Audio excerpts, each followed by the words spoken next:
నమస్తే. Welcome to Suman TV. నేను పద్మిని. ప్రస్తుతంతో పాటు శ్రీ విద్య ఉపాసకులు, శ్రీదేవి శ్రీ విద్యాపీఠం వ్యవస్థాపకులు, శ్రీ లక్ష్మీ గణపతి ఆలయ నిర్వాహకులు, స్వర్ణ దేవాలయం నిర్మాణ సంకల్పకర్త శ్రీమాన్ తేరాల సుబ్రహ్మణ్య శాస్త్రి గారు మనతో పాటు ఉన్నారు. మాట్లాడదామా? నమస్కారం అండి. నమస్తే అమ్మా. నోరు మంచిదైతే ఊరు మంచిదైంది అని అంటూ ఉంటారు. మన మాటే మంత్రం అవ్వాలి ఎప్పుడూ కూడా. అయితే మాటకి సంబంధించి చాలా మంది ఇబ్బందులు ఎదుర్కొంటున్నారండి. రామ అన్నదానికి, ఇంకో దానికి ఖచ్చితంగా చాలా తేడా ఉంటుంది. మనం ఎలా మాట్లాడుతున్నాం అనేది ఖచ్చితంగా మ్యాటర్స్. అయితే అది ఈ మాట భార్యాభర్తల మధ్య గానీ, తండ్రి కొడుకుల మధ్య గానీ, పిల్లల విషయాల్లో గానీ, పెద్దవాళ్ళతో, గురువులతో ఎవరితో అయినా మాట సౌమ్యంగా ఉన్నవాడు ఖచ్చితంగా పై స్థానానికి వెళ్ళటం అనేది చూసాం. ఎన్నో దాఖలాలున్నాయి కదండీ! మా పిల్లల అంటే ఇవాళ రేపు పిల్లల రీత్యానే తీసుకుంటున్నటువంటి ఒక అంశం అండి నేను ఈ టాపిక్ తీసుకోవడానికి. పిల్లల్లో ఏ దోషం లేదు, పెంపకాల్లోనే దోషం ఉంటుంది. మా పిల్లలు మాట వినట్లేదండి. చాలా దురుసుగా సమాధానం చెప్తున్నారు. కరెక్ట్ కాదు కదా ఇది. ఎలా మారుతారు మా పిల్లలు అని అడుగుతూ ఉంటారు. దానికి శ్యామలమ్మని ఉపాసన చేస్తున్న మీకంటే గొప్పగా ఎవరు చెప్తారు అనేది నా భావన. మరి చెప్పండి, శ్యామలమ్మని ఎలా వేడుకోవాలి పిల్లలు గాని, మేం గాని మాట బాగుండాలి? తప్పకుండా అమ్మా. యాదేవి సర్వభూతేషు శక్తి రూపేణ సంస్థిత నమస్తస్తే నమస్తస్తే నమో నమ. అమ్మవారి శక్తి స్వరూపిణి. ఇక్కడ మనం మాట్లాడేటువంటి ప్రతి ఒక్క మాట వెనకాతల భగవత్ తత్వము, భగవత్ అనుగ్రహంతో వాగ్దేవి ఆ శ్యామల అమ్మవారి యొక్క కృపచేత శ్యామల ఉపాసన చేసేటువంటి వాళ్ళకి ఒక తూకం వేసి మాట్లాడితే ఎలా ఉంటుందో, మనం ఎంత వేగంగా మాటని మాట్లాడాలి, ఎంత వేగంగా ఆ మాట వెళ్ళేటువంటి ఒక సమయంలో దాన్ని నియంత్రించగలగాలి. ఒక వ్యూహాత్మకమైనటువంటి ఒక మాటల సవ్వడి అనేటువంటిది ఏదైతే ఉంటుందో అది రామ చిలకల్లాగా పలుకులు రావాలి అంటే శ్యామల ఉపాసన చాలా గొప్పది. అది ఎంత సాధన చేస్తేనో కానీ అది సిద్ధించదు. ఋషులకి లేకపోతే సామాన్యులకి ఎవరికైనప్పటికీ కూడా వాక్కుతో వాళ్ళు ఆ వాక్ పరిపాలనతోటే, మాటతోటే, ఇప్పుడు ఋషులు మంత్ర సాధన చేయాలన్నా కూడా, ఋషులైనా పండితులైనా ఎవరైనప్పటికీ కూడా ఒక భగవత్ సాధన చేయాలంటే కూడా వాక్కు యొక్క పటుత్వం అనేటువంటిది చాలా అవసరం. దాంట్లో నుండి వచ్చినటువంటి ఆ బలం, దైవ బలాన్ని పొందాలి అంటే కూడా వాక్కు లేకపోతే అది దాన్ని ఆశించినటువంటి ఒక ఫలితాలు అంతగా రావేమో అనేటువంటి దానికి కూడా ఒక్కోసారి ఆలోచనలో పడేటువంటి అంశం కూడా. ఎందుకంటే మౌనంగా ఉండి, మౌన స్వామిగా ఉండి ప్రపంచాన్ని శాసించినటువంటి వాళ్ళు ఉన్నారు కంటి చూపుతో. అంటే వాళ్ళు మాట్లాడలేకపోయినా ఆ చెప్పేటువంటి ఒక విధి విధానాలు వాళ్ళ యొక్క చూపులతో, కంటి చూపుతో, సైగలతోటి కూడా వాళ్ళ భావ వ్యక్తీకరణ అనేటువంటిది కనపడే విధంగా ఉంటుంది.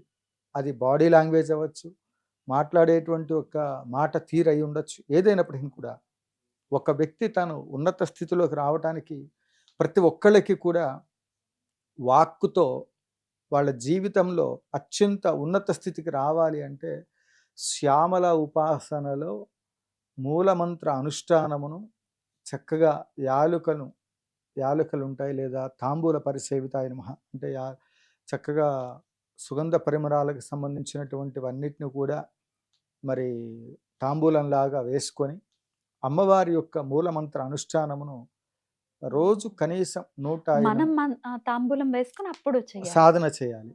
ఎందుకు అంటే ఆ లాలాజలం వస్తూ ఉండగానే ఆ మంత్రజపం చేస్తూ ఉంటే వాళ్ళకి తెలియకుండా ఆ అమ్మవారి యొక్క అనుగ్రహం చేత తప్పకుండా వాళ్ళ జీవితంలో వాక్ సంబంధించినటువంటి ఒక ఏర్పడుతుంది, పట్టు ఏర్పడుతుంది.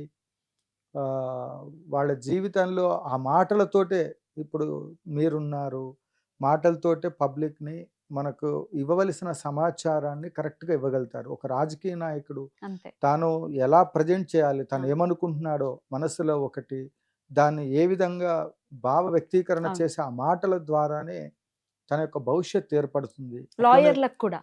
లాయర్లు ఇలా వాక్కు ద్వారా ఏది అంటే ప్రతి ఒక్కరికి ఆ వాక్కు అనేది చాలా ముఖ్యమైనటువంటి ఒక అంశం. దాని గురించి శ్యామల ఉపాసనలో తాంబూలం మనం వేసుకొని మూలమంత్ర అనుష్ఠానం సాధన చేసినట్లయితే తప్పకుండా వాళ్ళ జీవితాల్లో వాక్ సంబంధమైన దోషాలన్నీ కూడా తొలగుతాయి. శ్యామల ఉపాసన చేసేటువంటి వాళ్ళు తీర్థం ఇస్తే మాటలు రానటువంటి వాళ్ళకి బా కూడా మాటలు వస్తాయి. అందులో ఎటువంటి సందేహం లేదు. శ్యామల ఉపాసన చేసేటువంటి వాళ్ళు తినేటువంటి ఒక ప్రసాదంలో నుండి, అంటే వాళ్ళు అరటిపండు తింటున్నారు, దాంట్లో నుండి ఆ శ్యామల ఉపాసన పరుడు అది ఎంగిలి అనుకోకుండా, అంటే ఇష్టం. అంటే వాళ్ళు నోట్లో పెట్టుకోకపోయినా అది ప్రసాదంగా తీసుకునేటువంటి ఒక సమయంలో అది తీసుకొని ఆ ప్రసాదంగా ఇచ్చినటువంటి వాళ్ళకి కూడా అద్భుతమైనటువంటి ఒక పాండిత్యం వచ్చినటువంటి వాళ్ళు ఎందరో నా కళ్ళ ముందు నేను చూశాను. అతనికి ఇంకా చదువు రాదు, ఇతనికి విద్యాభ్యాసం వంట పట్టడం లేదనుకున్నటువంటి వాళ్ళకు కూడా శ్యామల ఉపాసన చేస్తే అద్భుతంగా రాణించినటువంటి వాళ్ళు ఉన్నారు. ఒకటేమిటి తల్లి, శ్యామల ఉపాసన ద్వారా ముందు కావలసినటువంటి ఒక మనిషి జీవితంలో ఏది అవసరమో అదన్నీ కూడా ఉపాసన మార్గంలో తెచ్చిస్తారు. ఆ ఉపాసన మార్గంలో మీరు సాధన చేయలేకపోతే, సాధకులు ఎవరైనా దగ్గరలో ఉంటే, సరైన పద్ధతిలో వెళ్ళలేకపోతే కూడా ఏం జరుగుతుందంటే, శ్యామల ఉపాసన చేసేటువంటి వాళ్ళు చూస్తేనే వాళ్ళు వశమైపోతారు. అందు గురించి ఇప్పుడు కొన్ని క్షేత్రాలలో తీర్థం ఇస్తూ ఉంటారు. మీరు ఎక్కడ దాకా ఒక్కర్లేదు, శ్యామల అమ్మవారి నామస్మరణం చేసి ఒక గ్లాస్ వాటర్ తీసుకొని దానిపైన కుంకుమ పువ్వు, యాలకులు, సుగంధ ద్రవ్యాలు, జాజికాయ, జాపత్రి, కుంకుమ పువ్వు ఇవన్నీ వేసి అభిమంత్రణ చేయండి. అభిమంత్రణ అంటే ఆ పాత్రని మూసేసి దానిపైన రాజమాతంగేశ్వర్య నమః, రాజమాతంగేశ్వర్య నమః, లేదా మూలమంత్రం వచ్చు, ఉపదేశం ఉంది, ఓం ఐం హ్రీం శ్రీం ఐం క్లీం సౌ, బీజాక్షరాలు చెప్పకూడదు. కానీ ఆ బీజాక్షరాలతో సర్వరాజవ శంకరి, సర్వస్త్రీ పురుష శంకరి, సర్వదుష్ట మృగ శంకరి, సర్వసత్వ శంకరి, సర్వలోక శంకరి అని ఆ మంత్రంతో అభిమంత్రణ చేసి అమ్మ ఆ నీళ్ళని సేవిస్తే ప్రతిరోజు ఏ గుడికి ఎక్కడికి వెళ్లకుండా ఆ నీటిని తాగిన ఆ వ్యక్తి ఎవరైతే ఉన్నారో అతనికి కావలసినటువంటి ఆ రోజు తన అవసరాలన్నీ తీరుతాయి. ఇది ముమ్మాటికి నిజం. పిల్లలకు కూడా ఇప్పుడు తల్లిదండ్రులు ఎవరైనా చేసి పిల్లలకి ఇవ్వచ్చు, వాళ్ళు చదువుల్లో రాణించడం. అట్లనే స్నానం చేసేటప్పుడు కూడా మనం వెళ్ళామా, స్నానం చేసామా, కాస్మెటిక్ అవన్నీ చేసామనేది కాకుండా కాస్త ఈ సుగంధ ద్రవ్యాలు వేసుకొని, పసుపు వేసుకొని, ముందు మనం స్నానం చేసిన తర్వాత ఆ నీళ్లలో ఒక మగ్గు నీళ్లు తీసుకొని పుండరీకాక్షని గురునామస్మరణ చేస్తే చాలు, తప్పులేదు.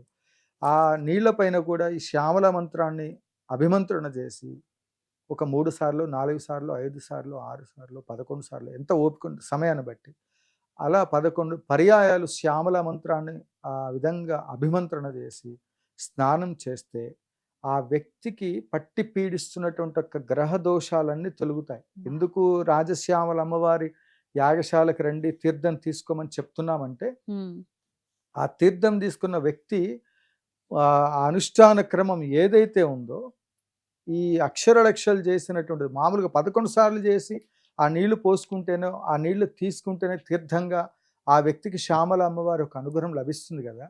అలాంటిది లక్షల జపం చేసిన తీర్థం అక్కడ సత్తుపల్లిలో లక్ష్మీ గణపతి ఆలయంలో ఉచితంగా ఇస్తున్నాం. అందువల్ల ఈ వ్యక్తి ఆ తీర్థం తీసుకోవడం ద్వారా ఆ వాక్, అంటే తనకు తెలియకుండానే రోజు మాట్లాడేదానికి ఈ శ్యామల ఉపాసన చేసిన తర్వాత తన జీవన శైలికి మార్పు వస్తుంది. ఎంతో మంది భక్తులు మన లైవ్లో కూడా మనం చెప్పారు, అసలు భగవంతుడిని పూజ చేయని వ్యక్తి శ్యామల ఉపాసన చేసిన తర్వాత అమ్మవారి గురించి అలవోకగా అసలు ఆ అమ్మవారి స్తోత్రాలు ఎలా చెప్పాడంటే, అసలు అతను నాకు ఆశ్చర్యం అనిపిస్తుంది.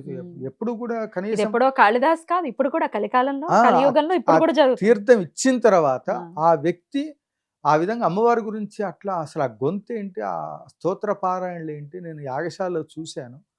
అసలు నాకు అనిపించింది, ఇతను ఎప్పుడు కూడా గుడికి వచ్చినటువంటి ఒక వాతావరణం కనిపించలేదు. నాకు చిన్నప్పటి నుంచి తెలుస్తాను.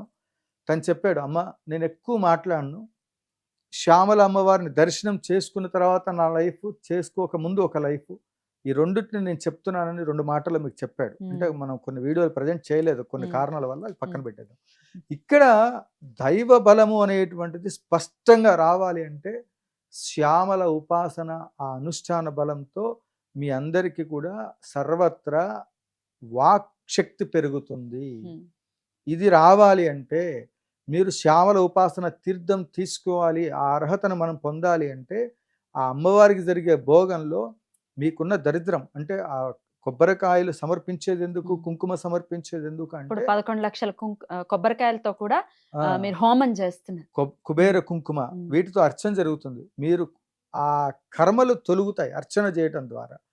ఈ శరీరం నుండి పట్టి పీడిస్తున్నటువంటి ఒక కర్మలన్నిటినీ కూడా కొబ్బరికాయలు కొట్టి ఎప్పుడైతే మనకు తెలుసో అవును. తెలియకో ఏదో ఒక వాక్కు చేతనో దోషాన్ని చూపుల చేస్తూనే చేతనో ఉంటాం. తెలుసో తెలియకో ఏదో పాపాలు చేసుంటాం కనుకనే ఏదో ఒక కష్టం అనేది మనకు వస్తూ ఉంటుంది.